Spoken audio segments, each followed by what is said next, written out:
À la une ce soir, l'école de Grand-Bois du Gosier a rouvert ses portes. Après des mois de travaux pour tenter d'éradiquer l'élément responsable des troubles respiratoires des élèves, la municipalité a tenté de rassurer les parents en les invitant à découvrir les travaux réalisés. Et l'UGTG a lancé aujourd'hui un mouvement de grève illimité à Route de Guadeloupe. Après avoir mis en échec plusieurs rencontres avec l'exécutif régional, le syndicat a mis à exécution ses menaces de grève. Que souhaite-t-il vraiment obtenir? Le reportage de Karen Diamin dans un instant. Et le nouveau président de la République a choisi un homme de droite pour gouverner le pays. Les autres membres du gouvernement seront révélés demain. Qu'attendez-vous d'Emmanuel Macron? ATV Guadeloupe continue de vous donner la parole. 10 jours sont dédiés aux musiques des Outre-mer. C'est le pari du festival Ultrazik. Il s'est ouvert vendredi dernier en région parisienne. De nombreux artistes devraient y mettre le feu. Découverte à suivre dans ce journal.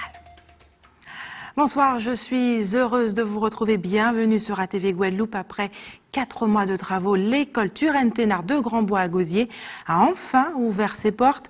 L'établissement avait dû fermer après plusieurs plaintes d'enfants victimes de troubles respiratoires et oculaires. La reprise effective des cours aura lieu demain. En attendant, les parents d'élèves étaient invités aujourd'hui à découvrir les travaux réalisés par les services de la ville autour d'un petit déjeuner. Nathalie Dinan, Patrick Curie, Moïse Dexter. Après 5 mois de travaux de réhabilitation et de désinfection, l'école Turenne-Thénard à Grand-Bois a rouvert ses portes ce matin. À cette occasion, la municipalité a offert un petit déjeuner d'accueil afin que les tout-petits se réapproprient plus facilement les lieux. Vous savez dans quelles conditions ils étaient partis. On ne peut pas parler de traumatisme, mais quand même c'était assez émouvant. Donc à leur retour, donc pour qu'ils puissent s'approprier, déjà on a toute la peinture a été refaite, donc pour se réapproprier les lieux, donc on a jugé utile de mettre en place ce mouvement d'accueil, donc pour faire l'accueil ce matin avec les parents et pour que les enfants puissent mieux retrouver leur école. Une réouverture vécue comme un véritable soulagement par les parents. Après plusieurs réunions avec le conseil municipal mais aussi les services de l'État, leurs enfants réintègrent leur école. Une grande satisfaction, mais ils demeurent vigilants. On nous a donné les garanties et nous avons une réunion avec la cellule de coordination vendredi il y a 15 jours où on nous a assuré que le nécessaire a été fait, l'école a été nettoyée, les prélèvements libératoires ont été faits par l'ARS. Donc normalement on n'a aucun souci, on peut rentrer sereinement à l'école. On reste vigilant tout à fait par rapport aux problèmes de santé. D'ailleurs l'ARS a donné les conduites à tenir en cas de 2 malades, 3 malades ou à partir de 5. Donc on est quand même vigilant dans les prochains mois. Le seul point noir qui vient entacher cette réouverture, le désordre des salles de classe. Il déchaîne la colère du corps enseignant et des parents d'élèves. Franchement là c'est la déception du jour. Nous étions heureux de rentrer à Grand-Bois. Nous rentrons, nous nous rendons compte que les meubles sont placés pêle-mêle. L'école n'a pas été nettoyée. Les enseignants sont censés reprendre l'école demain. Ils sont en réunion toute la matinée. L'école va être nettoyée on ne sait pas quand est-ce qu'elles auront le temps de préparer vraiment les classes. On a renforcé l'équipe technique pour pouvoir aider à mettre en place, parce que chaque enseignant organise sa classe à sa manière. Les agents techniques ne peuvent pas arranger la salle d'un enseignant. Donc aujourd'hui, les agents sont là. Et l'enseignant leur dit, mettez ça là, déplacez ça. Et l'enseignant va finaliser la mise en place de sa salle de classe à sa manière. D'ores et déjà, certains parents ont décidé de ne pas envoyer leurs enfants à l'école demain pour le nettoyage. Néanmoins, il semble qu'une nouvelle page est tournée dans ce dossier. Et l'UGTG a lancé aujourd'hui un mouvement de grève illimité à Route de Guadeloupe. Depuis la mi-avril, l'entité régionale est embourbée dans un conflit avec le syndicat. Après plusieurs tentatives de rencontres avortées, l'UGTG, qui devait rencontrer le président de région de la Guadeloupe aujourd'hui, a finalement choisi de maintenir son mouvement de grève. Reportage Karen Diamin. Après plusieurs rendez-vous ratés et comme annoncé la semaine dernière, l'UGTG a entamé ce matin un mouvement de grève reconductible. Et encore rappelé, nous négocier si des points qui ont daté depuis 2016, où nous avons déjà fait des propositions et nous avons répondu à ces points-là. Les points-là, c'est la NBI et le régime indemnitaire à tout travail qui a travaillé au Guadeloupe. Donc c'est si des points-là, ça nous a arrêté. Mais entre-temps, il faut bien comprendre que le Guadeloupe n'a pas un bilan qui est figé. Nous avons constaté qu'à un bâtiment que nous créé pas ni si longtemps que ça, Ils ont quasiment obligé les travailleurs à entrer sans pas commission de sécurité passer, sans CHSCT siéger et sans ça passer en commission technique. Donc nous avons dit, puisque jamais, il faut le président de Guadeloupe et notamment le directeur arrêter de faire n'importe quoi de Guadeloupe et respecter les organisations syndicales, notamment ITC, GTG. Plusieurs fois, il y a nous en compte et il y a fait composition à délégation. C'est-à-dire qu'il a limité nous en nous. Nous pas dit nous pas dans ça. Nous pas venir avec quantité nouvelle, nous pas empêcher de venir avec nous niveler. Simplement nous pas dit que nous sommes un syndicat qui marche un pays là, nous sommes suffisamment responsables pour nous savoir qui quantité de monde qui vient dans notre délégation. Alors que tous les accès du site de Jarry ont été bloqués, la direction a saisi un huissier pour constater l'entrave et réouvrir au plus vite son siège. On a quand même refait une invitation pour aujourd'hui avec M. Bardaille, qui leur a été transmis vendredi même. Et donc, ce matin, l'établissement est une fois de plus bloqué, enchaîné, cadenassé. Donc quand on veut discuter, il faut être deux. Là, ça fait au moins 5 fois que le président convoque l'organisation syndicale pour échanger. À chaque fois, c'est la même chose, blocage, représentation pléthorique qui n'est pas favorable à de bonnes conditions de travail et sans compter le nombre de fois que le président a reçu cette organisation syndicale dans la maison. Donc purement et simplement, nous sommes dans de la surenchère syndicale. Donc dans ces conditions-là, aujourd'hui encore, il est hors de question. D'ailleurs, ils ne se sont jamais présentés, c'est nous qui avons fait l'invitation. Le bâtiment est resté cadenassé, enchaîné. C'est manifestement le signe qu'ils ne veulent discuter de rien. La suite du mouvement devrait rapidement évoluer puisque non majoritaire au sein de l'établissement public, l'UGTG n'a été rallié ni par l'UNSA ni par la CGTG, les deux autres syndicats. De son côté, la direction reste ouverte à toute discussion. Et parlons maintenant de ce tragique accident qui émeut toute la Martinique. 2 jeunes de 26 et 33 ans ont perdu la vie hier soir à Rivière-Pilote, percutés par un autre véhicule qui roulait dans le même sens de circulation qu'eux. Guy Raphaël René est retourné sur les lieux du drame où les riverains sont encore sous le choc. 2 morts et 1 blessé lourdement touché. Un bilan qui témoigne de la violence du choc frontal qui a impliqué les 2 véhicules. Une Peugeot 106 dont le conducteur de 33 ans et son passager de 26 ans n'ont pas survécu. Et l'autre, une Citroën C3 dont le conducteur trentenaire a été hospitalisé hier soir. Les riverains les plus proches du lieu du drame n'ont pas souhaité témoigner mais disent avoir été réveillés par le bruit causé par l'impact vers 22h30. D'autres déplorent la vitesse avec laquelle certains véhicules traversent le quartier. Il y a une manière de rouler vite ici, comme la route la belle, donc il y aura profité. C'est vrai que depuis pas en bas, par la station, j'ai monté. La route là est vraiment sérieuse ici, donc il y a de la monnaie. Il y aura profité puis on fait le tour où il descend. Il y a obstacle, il y a croisé, tout ça, il y a l'auto qui roule, il y a toute la roule vite. Donc peut-être en deux dan, mettez des deux dan, les croiser à tout ça. Bien plus haut, puis faire attention, puis rouler moins vite ici. Ici, un peu plus bas, il y en a déjà eu pas mal d'accidents. Des gens qu'on connaît, des amis, que ce soit motard contre voiture ou bien 2 voitures. Et c'est des accidents qui sont aussi graves que celui que cette route-là a connu hier soir? Non, celle d'hier soir est un peu plus grave, effectivement. Des fois, c'est des blessés graves, mais là, il s'agit de 2 morts. Dans le bourg pilotin, certains sont encore sous le coup de l'émotion. Moi, je dis bonjour, pardon. Je dis bonjour, pardon, je dis tous les diamants. Après, je regarde un hélicoptère qui est venu, j'ai monté. La RN8, une route qui, d'après les pilotins, aurait déjà connu d'autres accidents mortels. 3 ans auparavant, la victime de 26 ans a perdu son frère dans des circonstances similaires à quelques mètres d'ici. Depuis le début de l'année 2017, ce ne sont pas moins de 14 personnes qui ont perdu la vie sur la route. Et la journée d'hier a été marquée par l'investiture du nouveau président de la République. Après la traditionnelle passation de pouvoir avec Emmanuel Macron, François Hollande s'est rendu au siège du Parti socialiste. Sur place, il a prononcé un discours où il laisse, je cite, la France dans un état bien meilleur que celui dans lequel il avait trouvé au départ de Nicolas Sarkozy en 2012. Nous avons souhaité connaître en tout cas votre avis sur cette déclaration. On écoute vos avis recueillis par Karen Diamin. Quel bilan pour François Hollande? Qu'est-ce qui vous a marqué dans le quinquennat de François Hollande? C'est l'effet qu'il a, comment dirais-je, je cherche comment dire le mot. Ouais, qui a autorisé le mariage aux hommes, voilà, et aux femmes aussi. C'est ce qui vous a marqué? Ah ben, le plus. Franchement, ça ne m'intéressait pas. Que ce soit Hollande ou le nouveau, là, ça ne va rien changer pour nous. Vraiment, ça ne m'intéresse pas. Donc vous n'avez rien retenu? Non, non, non, non, pas du tout. Ah ben, je pense qu'avec François Hollande, c'était assez difficile. Donc je peux que souhaiter qu'avec avec M. Macron, qu'on aura des meilleurs jours. Ben, je crois que c'est comme ça le mariage pour tous, là. Je crois que ça a été son élément phare de son quinquennat. Hein. Je pense que c'est ça que j'ai retenu.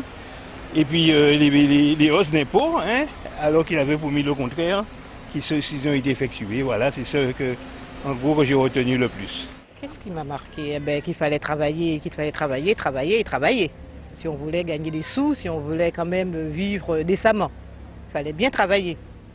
Moi, je trouve que ça n'a pas été si catastrophique que l'on dit. C'est vrai qu'il n'a pas fait les réformes qu'il avait promis, il n'a pas fait ce qu'il avait dit, il a changé. Mais quand même, le pays, quand même, s'est pas trouvé plus mal que quand l'autre était là, je veux dire Sarkozy. Donc, pour moi, il n'y a rien de catastrophique comme les gens laissent entendre. Et qu'est-ce que vous avez retenu de toute sa mandature? Ben, ça a été tout un tâton. Ça, on a vu ça, tout un tâton. Il n'y a pas eu des choses. Il commençait quelque chose, il s'arrêtait, il était un peu à tâton. Mais quand même, on sentait, vu l'individu quand même, c'était... Vous me direz, bon, j'ai des partis pour, mais c'était quand même autre chose que Sarkozy avec ses gna-gna-gna-gna, qui, moi, je trouve qu'il n'était pas à la hauteur. Et de son côté, le nouveau président de la République, Emmanuel Macron, semble bien déterminé à recomposer la vie politique en fracturant les clivages. En attirant tout d'abord une partie de la droite, il a choisi comme Premier ministre un membre du Parti Les Républicains. Qu'attendez-vous du nouveau président de la République? C'est la question que vous a posée Linda Kayarzi. Pas grand-chose. En fait, j'ai voté pour lui par défaut pour faire barrage au Front National et c'est tout. Pas de trop d'espérance? Non, pas vraiment. Bon, on attend le changement et qui nous apporte tout ce qu'on attend. Donc on a voulu le changement, c'est pourquoi on a voté pour lui, quoi. Monsieur Macron, président Macron, c'est venu un moment d'œil. C'est comme il dit qu'il a été retraite là 64 ans, 4 tonnes. Alors c'est bien c'est pour Macron, c'est bien pour travailler pour nous, quelqu'un nous va voir de bon pour nous, pour le petit aussi. Alors, Emmanuel Macron a été un pis-aller pour éviter que Mme Le Pen passe au pouvoir. J'attends rien de particulier de M. Macron, sauf qu'effectivement, il pourrait peut-être éviter le pire. Voilà.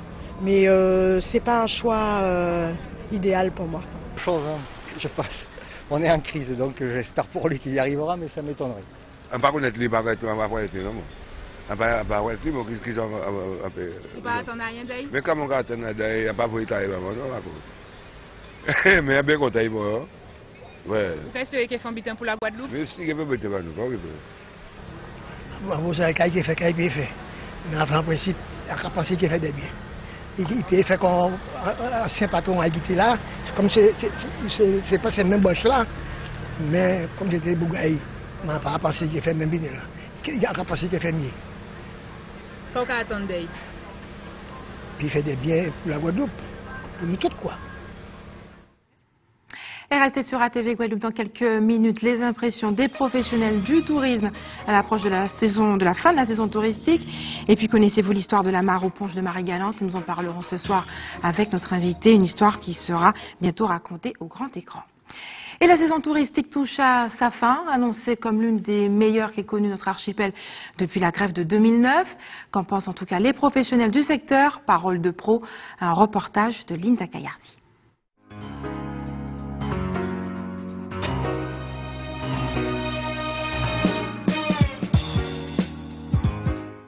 Personnellement, je pense que ça s'est bien passé.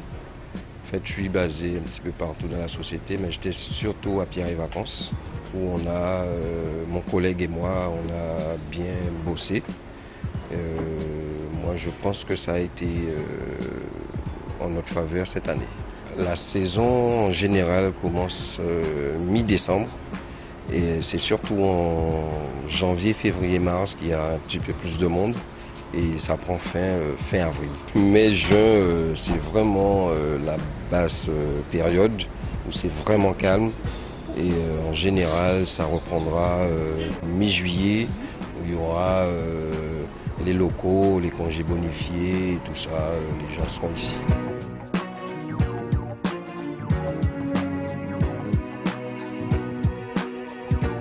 Pour une première saison, on est content de nous. On a bien travaillé depuis le mois de décembre.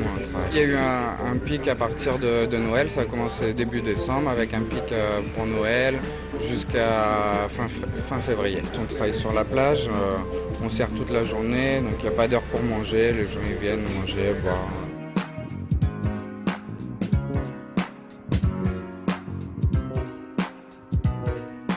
Une très bonne saison, avec une petite particularité cette année, je trouve qu'il y a eu beaucoup d'étrangers de pays, comment on pourrait dire, du nord de l'Europe.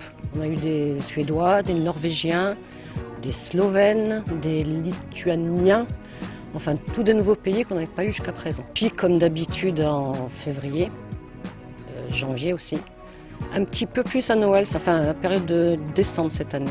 Mais sinon c'est linéaire, c'est toujours pareil, ça commence pas après Noël et ça dure jusqu'à fin mars. Avril c'est très bien, mais ça chute un peu comme d'habitude, mais bon il y a le tourisme d'affaires qui reprend le dessus. Donc là par exemple on n'est pas complet, mais on a 2 chambres de libre, quoi, c'est tout.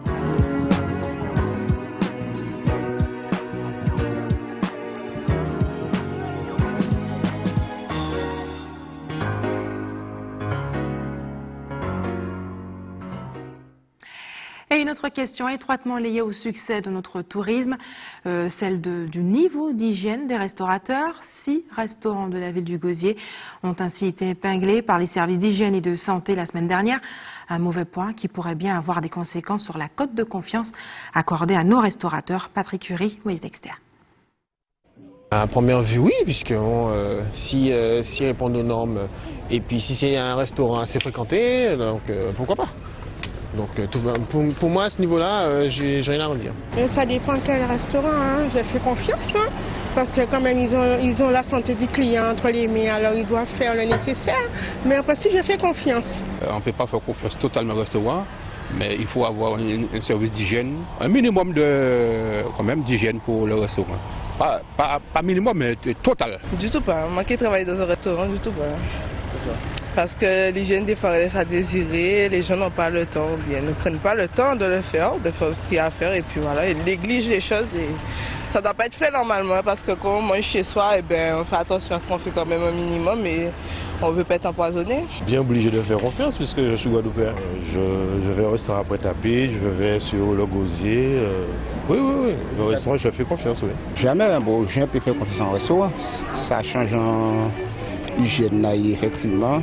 Et il ne faut pas amener à manger n'importe quoi, donc on peut faire confiance. Déjà moi-même, je suis une ancienne serveuse, donc j'ai vu comment on travaillait, on était propre, nos cuisines étaient propres, le manger était bien bon, frais, donc oui, je me dis que non, c'est pas tout le monde qui pense qu'à l'argent et à arnaquer les autres. Il faut faire confiance aux gens aussi, donc après on se pose pas forcément toujours la question de savoir ce qu'il peut y avoir derrière.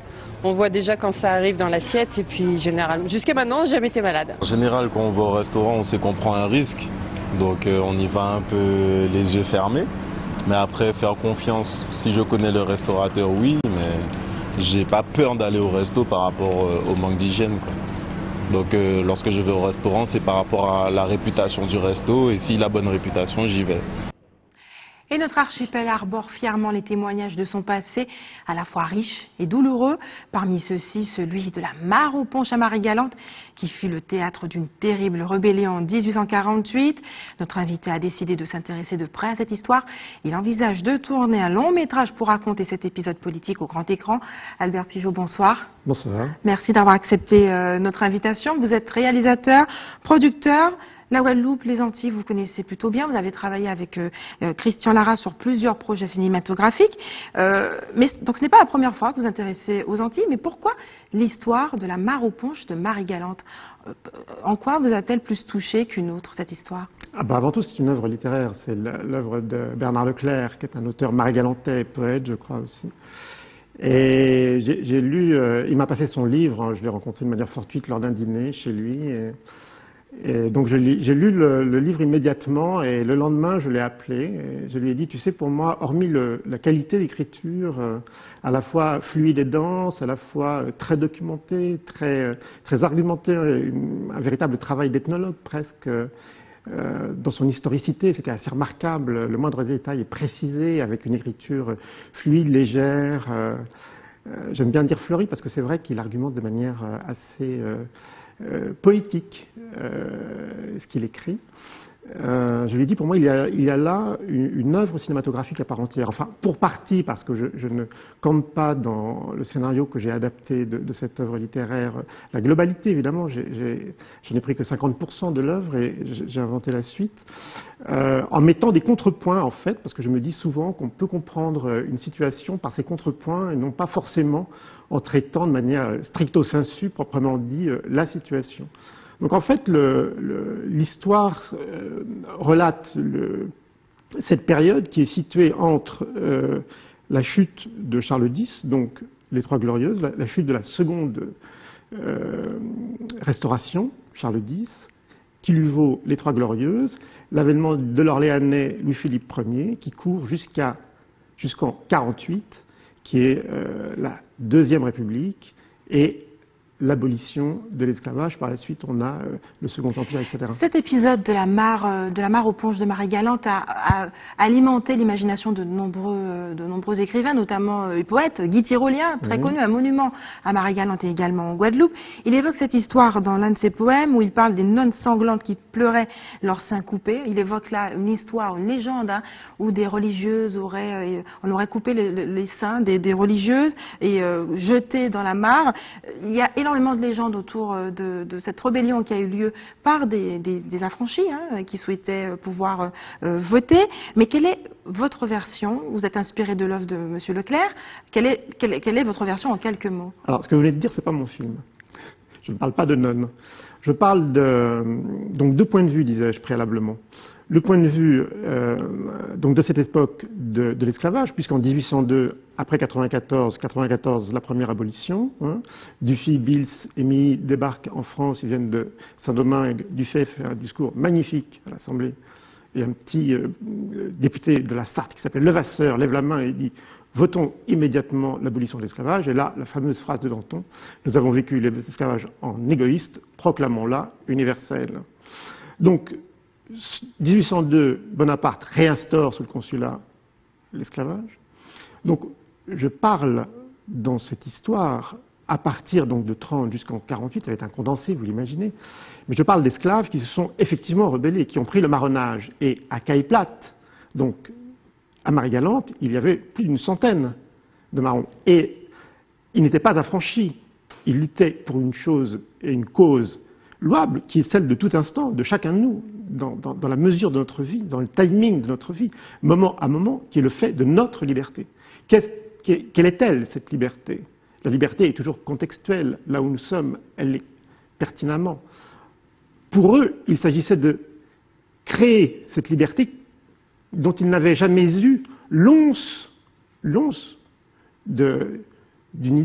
pas forcément d'une idée, mais l'once d'un événement. Le sentiment amoureux leur était interdit. Ils ne savaient pas ce que c'était. Donc, quelle sera donc votre histoire? Puisque là, il s'agit d'une fiction, hein, il faut le dire. C'est une histoire véritable, donc vous êtes inspiré pour réaliser une fiction. Absolument.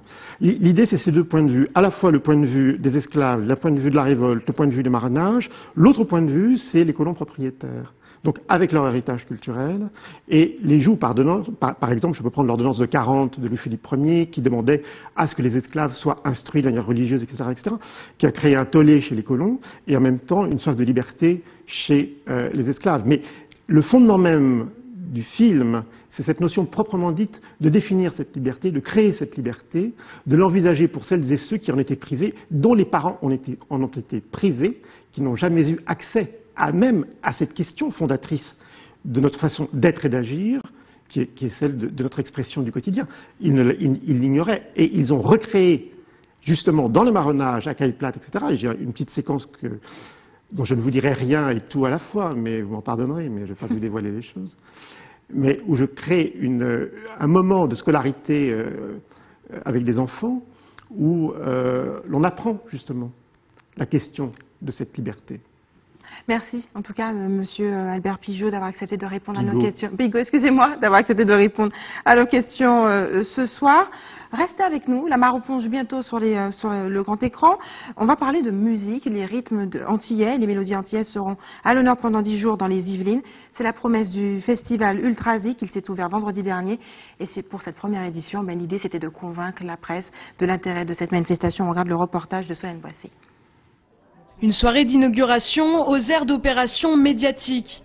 Sur les 60 invités, ce sont des élus, la presse ultramarine et des artistes. Car pour sa première édition, Ultrazik a du mal à décoller. Il faut dire que c'est le premier festival ultramarin de cette ampleur dans la région. Et avec 20 000 € de subventions publiques, l'enjeu est de taille. Pour cette première édition, on aimerait bien, je dirais, avoir au moins 1000 spectateurs. Pour l'instant, on n'a que quelques dizaines de réservations, donc on espère que c'est un public qui se décide au dernier moment. Mais si le nombre de réservations est faible, rien n'est encore joué. Les organisateurs s'appuient sur la renommée de leur parrain de cette année, Dédé Saint-Prix. Le rôle de parrain est arrivé, je pense que c'est par rapport plus à ma notoriété sûrement. Je suis invité par Jean-Didier Waro, mais ce n'est pas un spectacle de Dédé Saint-Prix. Je suis un de ses invités. La guest star donc, c'est Jean-Didier Waro, artiste reconnu à La Réunion. Mais le public antillais ne le connaît pas forcément. Une occasion pour ce Réunionnais de faire découvrir le maloya, un genre musical traditionnel de l'île de La Réunion.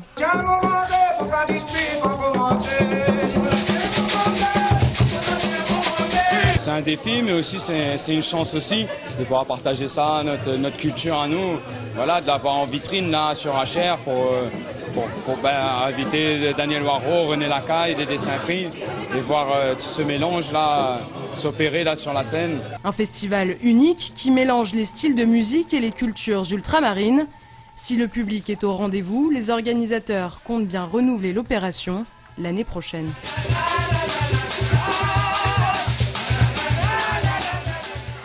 Et c'est l'heure des informations pratiques. Maintenant, la qualité de l'air est très mauvaise.